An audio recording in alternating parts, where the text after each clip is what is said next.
नमस्कार दोस्तों। आज जिस स्टॉक की चर्चा मैं आपके सामने करने वाला हूं, उस स्टॉक का नाम आपको आपकी स्क्रीन में दिख रहा होगा। स्टॉक का नाम है डिक्सन टेक्नोलॉजीज। और आज भी अगर आप देखोगे, बाजार अभी ओपन है, आज भी अगर आप देखोगे तो आधे प्रतिशत से ज्यादा की ये स्टॉक गिरावट दिखा रहा है। और डिक्सन टेक में मुझे जो कमेंट आया है वो आया ये था कि भाई डिक्सन टेक में चल क्या रहा है। ठीक है, 35% का क्रैश है और बहुत सारी चीजें चल रही हैं, बट क्या ये जो गिरावट है ये किसी एक, आप कह सकते हो, फंडामेंटल रीजन कारण है, सेक्टर के कारण है? और बहुत अच्छा सवाल ये था कि आने वाले 2-3 क्वार्टर में वो कौन सी चीजें हैं जो हमें डिक्सन टेक की देखनी है। कि देखो, डिक्सन टेक ऑलरेडी एक बहुत ही शानदार एक मल्टी बैगर स्टॉक बन चुका है। तो मैं ये नहीं कहूंगा कि यहां से स्टॉक एक बहुत ही, आप कह सकते हो कि बहुत ही जबरदस्त और भयंकर रैली दिखाएगा। नहीं, एक डिसेंट रैली अभी और होगी। थोड़ा दबाव है, रीजन मैं आपको बताऊंगा। और एक जो बहुत बड़ा वैल्यूएशन का एक कहते हैं ना फ्रॉड था, वो कहीं ना कहीं थोड़ा बहुत हटता हुआ दिखाई दे रहा है। For me personally Dixon tech, अगर आप मेरे पुराने बारे में हमेशा एक बात कहता हूं, डिक्सन टेक वो स्टॉक है जो मेरे से छूट गया था। और ये जो गिरावट है मैं बता दूं आपको, ये उसी प्रकार की गिरावट हो रही है। आप देखें, मैं जरा आपको दिखाता हूं, पिछले एक साल में स्टॉक ऊपरी स्तर जिसने हाई लगाया वहां से ऑलमोस्ट मोर देन 35% क्रैश कर चुका है। और टेक्निकली ये बहुत ज्यादा वीक हो चुका है। मैं ऐसा क्यों कह रहा हूं, ये आप देख रहे हो पिछले एक साल में ये 1200 को एक बार भी नहीं तोड़ा था, ये गैप भी इसको तोड़ दिया। तो अब जब ये 12,000 नहीं, 12,000 के नीचे ट्रेड कर रहा है ना भाई साहब, ये टेक्निकली भी बहुत वीक है। तो भाई फ्यूचर क्या है, व्हाट्स नेक्स्ट? ये अपने 52 वीक लो के आसपास जो ट्रेड कर रहा है, क्या अब ये एक अपॉर्चुनिटी दे रहा है, या जितनी भी गिरावट होनी थी वो हो चुकी है? तो आइए इसी मैटर में मैं चर्चा करूंगा। अगर आपको मेरा काम पसंद आता है, प्लीज चैनल को जरूर सब्सक्राइब कीजिएगा, वीडियो को लाइक जरूर कीजिएगा। मैं बार बार कहता हूं, आपके लिए बहुत छोटी बात होती है, बट इससे हमारे चैनल की ग्रोथ होगी, हमें बहुत मोटिवेशन मिलेगा।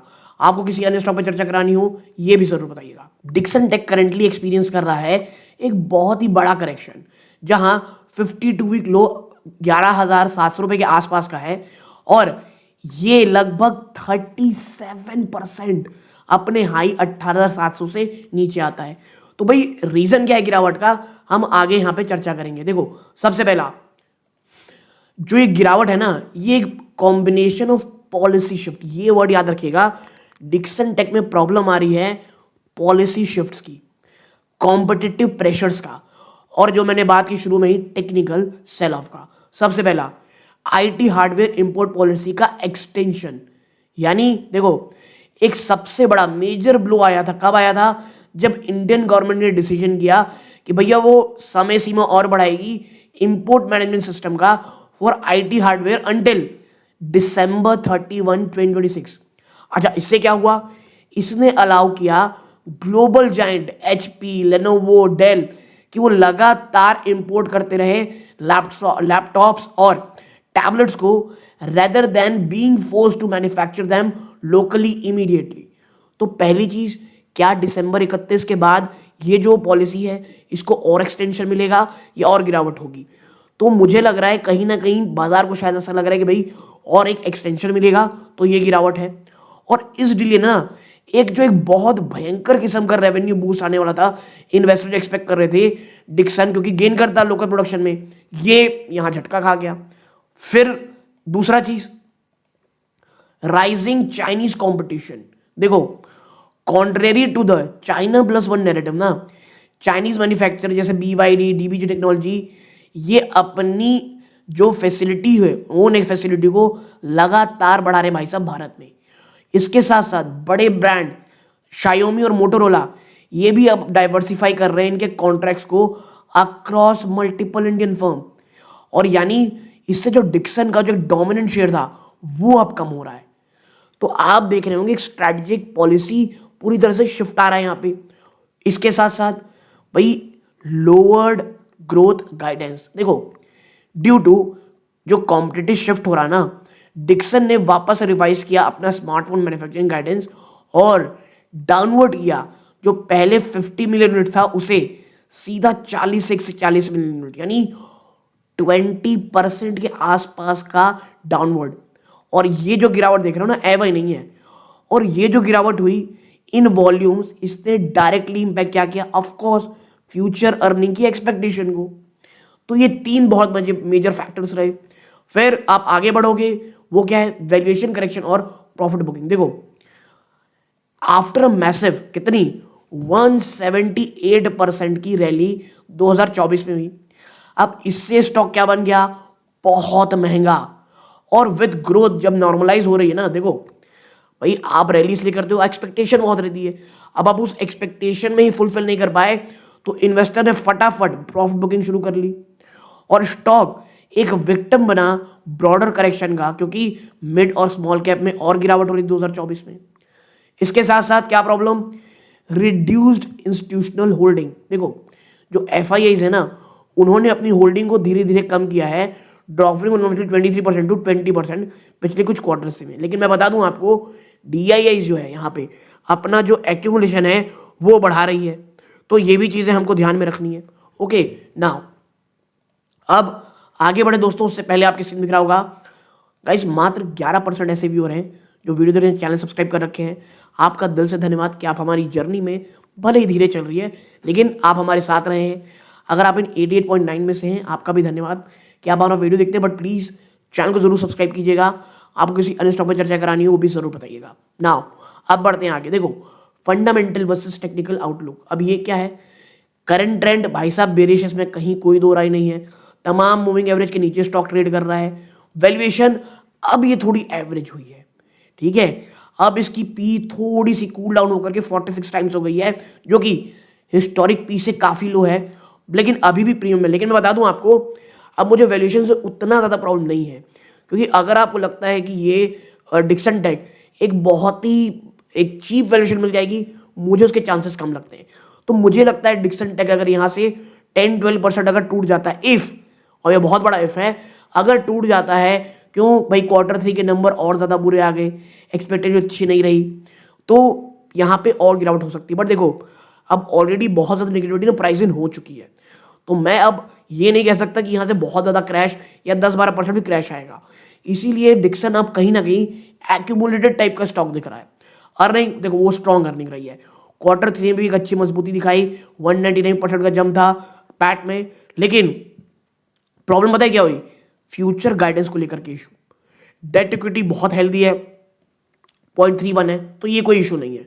फिर आते हैं सवाल पे कि भैया क्या ये बेस्ट टाइम है एंटर के लिए। तो मैं हमेशा कहता हूं भैया, आना है एंट्री करना, नहीं entry, it's up to you. हम बस डेटा देख सकते हैं। तो पहला सिनेरियो अक्सर वेट एंड वॉच अप्रोच, और इसे रिकमेंडेड क्यों कहा जा रहा है कि भाई अभी गिरावट दिख रही है कि गिरेगा नहीं। देखो टेक्निकली स्टॉक एक फ्री फॉल मोड में है, और इसने कोई भी ऐसे साइन नहीं दिखाए हैं ऑफ बॉटम या ट्रेंड रिवर्सल के। और देखो रिस्क क्या बड़ा, एक बहुत ना हैवी पुट ऑप्शन एक्टिविटी दिखी है 11,000 और 10,000 के लेवल्स में। यानी मार्केट अभी बोल रहा है कि भैया देखो गिरावट और हो सकती है बिटवीन 11 to 10,000, ठीक है। स्ट्रैटेजी देखो, थोड़ा वेट करो, स्टॉक को स्टेबलाइज होने दो, एक बेस बनाने दो, और buying during a vertical fall is often called catching a falling knife. यानी ये जो एक अनप्रेसिडेंटेड गिरावट दिख रही है ना, आप इसे खरीदोगे तो एक फॉलिंग नाइफ को पकड़ रहे हो, तो नुकसान आपको हो सकता है, और इसीलिए एक्यूमुलेशन का है। लेकिन भाई स्टॉक ही इतना महंगा है कि आप क्या ही एक्यूमुलेशन कर पाओगे। कि भाई मैं ये मानता हूँ हमारा जो व्यूअर है या मैं खुद हूँ, कोई धन्ना सेठ तो है नहीं, एक स्पेसिफिक अमाउंट ऑफ मनी है जो हमें एक्यूमुलेट करना है। तो अगर आपका पेशेंस देखो डिक्सन में अगर 3-4 साल का है तो ये बहुत अच्छे लेवल से, नो डाउट, रखिए और भूल जाइए। Okay sorry. नाउ अब आता है दूसरा सिनेरियो, भाई साहब सिप और एक्यूमुलेशन अप्रोच। और ये मुझे पर्सनली पसंद है। क्यों, 3 से 5 साल का हॉरिजन रखो, और ये जो क्रैश है ये अपॉर्चुनिटी हो सकती है, क्योंकि भैया जो कोर फंडामेंटल है, पीएलआई स्कीम, वीवो के साथ जॉइंट वेंचर और कैमरा मॉड्यूल में एक्सपेंशन, ये अभी भी इंटैक्ट है। और द स्ट्रैटेजी कि भैया लमसम की बजाय ना धीरे धीरे enter in small trenches SIP, और अगर स्टॉक 11,000 से 11,400 जो एक बड़ा सपोर्ट जोन है, ये वैल्यू बाइंग एरिया है, ठीक है। तो ये चीजें हैं। फिर आप आगे देखोगे कि भैया देखो समरी वर्डिक्ट की अगर हम बात करें तो वही है कि भैया अवॉइड करो लमसम में, एंट्री टुडे, धीरे धीरे एक्यूमुलेट करो। और देखो वो निवेशक जो जानना चाहते हैं कि नेक्स्ट 2 से 3 क्वार्टर में market will shift its focus from revenue growth to margin resilience, और किस तरह से नए जीवीस आ रहे हैं, तो ये जो फ्यूचर को लेकर प्रॉब्लम थी वो ऑलरेडी प्राइस इन हो चुकी है। तो आने वाले जो 2-3 क्वार्टर है मार्केट अब देखेगा क्या आप मार्जिन मजबूती से बचा पाए हो, क्या जो नए ज्वाइंट वेंचर जैसे वीवो के साथ चल रहा है उसे आप एग्जीक्यूट कर पाए हो। तो हमको क्या देखना है, देखो पोस्ट पीएलआई मार्जिन क्लिप, देखो जब पीएलआई स्कीम आई मोबाइल फोन्स के लिए ये सबसे बड़ा टेलविंड रहा कंपनी के लिए, और ये अब कहीं ना कहीं खत्म दिखा दे रही है अर्ली पार्टिसिपेंट्स। तो जो मैट्रिक क्या देखना है हमको कि look at the EBITDA margin, जो करेंटली डिक्सन की मार्जिन है 3.7 से 4%, ये कैसा रहता है। तो रिस्क क्या है, मैनेजमेंट ने स्टेट किया है they can offset the loss of PLI incentive, और ये कितना इंपैक्ट करेगा आपके मार्जिन को, 0.6 से 0.7% थ्रू बैकवर्ड इंटीग्रेशन। और अगर मार्जिन 3.5% से नीचे जाती है इन द नेक्स्ट 2 क्वार्टर, ये एक साइन होगा कि जो cost saving are materializing fast enough. तो आपको क्या देखना है, क्या ये जो 3.5% है इसके ऊपर रहता है, अगर ये है तो मैं बता दूं उतनी ही तेज बाउंस बैक करेगा। एक चीज है, डिक्सन जब बाउंस करेगा ना तो इसी प्रकार का बड़ा बाउंस बैक करेगा। फिर हम आगे बढ़ते हैं 1 मिनट कि एग्जीक्यूशन में एच के सी और क्यूटेक्स जीवी। देखो डिक्सन ना अब कुछ हाई वैल्यू कंपोनेंट में बढ़ रहा है, जैसे डिस्प्ले मॉड्यूल और camera module, to increase value addition from 18% to 35%। यानी जो करंट की वैल्यू एडिशन होती है ना किसी प्रोडक्ट में वो 18% है, उससे बढ़ा करके 35% करना चाहता है। और माइलस्टोन क्या है, कंपनी ने mass production of display module किया है with HKC is slated for Q1 financial 27। तो आपको क्या चेक करना है कि क्या मॉनिटर द अदर सेगमेंट या कंपोनेंट रेवेन्यू, और अगर कुछ डिले होता है इनके 20 प्लांट स्टार्टअप्स में तो स्टॉक कुछ और गिरावट देखेगा, टाइम करेक्शन, या फ्लैट रहेगा बहुत लंबे समय के लिए। ठीक है, फिर आते हैं कहां पे आगे भाई, smartphone volume guidance versus reality. देखो डिसेंट ने जो नीचे वॉल्यूम डर नीचे किया 50 से सीधा 40%, फोकस क्या रहने वाला है, अगर जो वीवो की पार्टनरशिप है और शाइमू का वॉल्यूम है, अगर the quarterly run falls below 99 million unit पर क्वार्टर, याद रखिएगा अगर हर क्वार्टर में 10 मिलियन से अगर आप कम करते हो, ये क्या दिखाएगा कि जो चाइनीज कॉम्पिटिटर है जैसे BYD, ये भाई साहब डिक्सन का मार्केट शेयर ना बहुत एग्रेसिवली खा रहे हैं जिससे एक्सपेक्टेड था। तो ये चीज़ है। अच्छा देखो यहाँ पे 2 चीज़ है फिर अब कि अगर ऐसा होगा तो क्या भारत सरकार एंट्री मारेगी, लेकिन जिस तरह से अमेरिका ने जिस तरह अब क्या ही बोले किया है, भारत सरकार कहीं ना कहीं माफ कीजिएगा थोड़ा सोच रही होगी। ठीक है, सोचेगी, तो ये एक बड़ी इंपॉर्टेंट चीज है। फिर है IT hardware IMS miss out fall out, माफ कीजिएगा। देखो सेंस गवर्नमेंट ने अलाउ किया ब्रांड जैसे HP डेल को की लगातार पर इंपोर्ट कर सकते हो लैपटॉप को until 2026। Dixon IT hardware segment ना लैपटॉप टैबलेट, ये कोई हॉकी स्टिक में नॉट सीखा, hockey stick growth. Hockey stick growth क्या होती है, ऐसे रहती है और फिर ऐसे कर सीधा ऐसे रहती है। तो इस प्रकार की ग्रोथ की उम्मीद आप ना करो इससे, जो पहले एक प्रोजेक्ट की जा रही थी, क्योंकि अगर ऐसा होता तो आपको क्या देखना है भाई साहब, आपको ये देखना है कि IT हार्डवेयर जो रेवेन्यू है, जो करेंटली बहुत ही स्मॉल पार्ट है मिक्स का, अगर वो क्वार्टर ऑन क्वार्टर गिरता है तो ये प्रॉब्लमेटिक है। अगर वो जैसा तस रहता है तो जो लॉन्ग टर्म स्टोरी है ना ऑफ डिक्सन की become a global laptop hub, ये पुश बैक हो जाएगी कम से कम 12 से 18 महीने। ठीक है, और मैं इसीलिए कह रहा हूं अगर आप 2-3 साल के लिए डिक्सन एज ए कंपनी सोच रहे हो तो ये एक बहुत अच्छी कंपनी है, और अगर भारत सरकार का थोड़ा सा साथ हार्डवेयर में मिल जाता है then it will be a pretty much game changer. ठीक है, तो वो कौन सी चीजें जो आपको आने वाले 1-2 क्वार्टर में देखनी है, प्लस किस तरह की चीजें हमने आपके साथ चर्चा की। वीडियो अच्छा लगा और लाइक करके चैनल सब्सक्राइब जरूर कीजिएगा। ये वीडियो का अंत है।